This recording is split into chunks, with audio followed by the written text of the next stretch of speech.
बातमी शिवसेनेच्या सुनावणी संदर्भात सुप्रीम कोर्टातील शिवसेना पक्ष आणि चिन्हाची चौथ्या दिवसाची सुनावणी संपली। आजही कपिल सिब्बल यांनी उद्धव ठाकरेंच्या बाजूने युक्तिवाद केला। यावेळेस त्यांनी निवडणूक आयोगाने घेतलेले निर्णय कसे घटनाविरोधी होते आणि कार्यकक्षेबाहेरचे होते हे कोर्टामध्ये सांगितलं।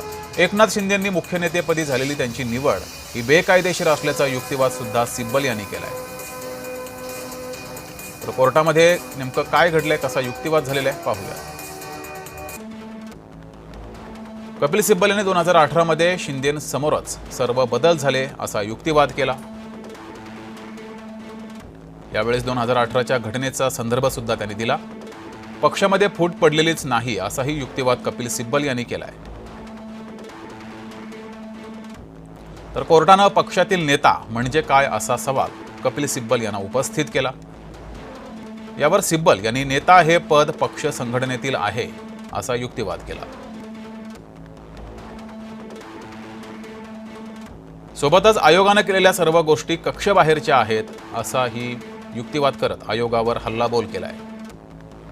आयोगाच्या कामकाजावर त्यांनी प्रश्नचिन्ह उपस्थित केला। पक्षप्रमुखांकडेच सर्व अधिकार असतात, त्यावेळेस उद्धव ठाकरे हे पक्षाचे पक्षप्रमुख होते। तर कोर्टाने संघटनात्मक गोष्टी सांगतात ते बरोबर वाटतात असं निरीक्षण नोंदवलं।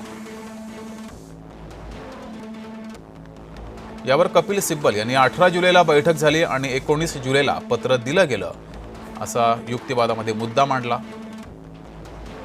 मूळ पक्ष चिन्ह अपात्र ठरवण्याचा अधिकार हा आयोगाला नाही असंही कपिल सिब्बल यांनी युक्तिवादामध्ये म्हटलंय। तर कोर्टाने फूट म्हणजे नक्की काय असा सवाल कपिल सिब्बल यांना उपस्थित केला।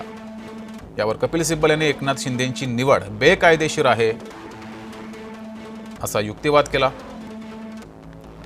सेनेमध्ये आधी राष्ट्रीय कार्यकारिणीनंतर प्रतिनिधी सभा असते असं घटनेतील काही संदर्भ त्यांनी दिले। सोबतच विधिमंडळ पक्ष कसा विकला जाऊ शकतो असा सवालही त्यांनी उपस्थित केला।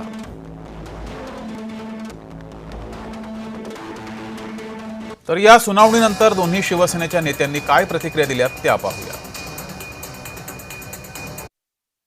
ते पुरावे आणि दावे आम्ही करून काढू। ठीक आहे, ठीक आहे, ठीक आहे। लहान मुलं आहेत, असू द्या। सकाळी तुम्ही जो आरोप आता जसं आपल्याला एक बाल नरेंद्र आहेत हा, आहेत ना, तसे काय त्याच्यापेक्षा छोटे नरेंद्र आलेले आहेत। कपिल सिब्बल त्यांच्या पद्धतीने त्यांची बाजू मांडतायत। आमचा जेव्हा युक्तिवाद सुरू होईल तेव्हा आमच्या पद्धतीने आमची बाजू मांडू। पक्षांतर्गत निवडणुका झाल्यात की नाही झाल्यात सर्व जगाला माहित आहे, परंतु ज्या पद्धतीने निवडणूक आयोगाला खलनायक बनवण्याचं काम सुरू आहे युक्तिवादातनं ते आपण पाहत आहे। त्यामुळे कोर्टाचा अंतर्गत विषय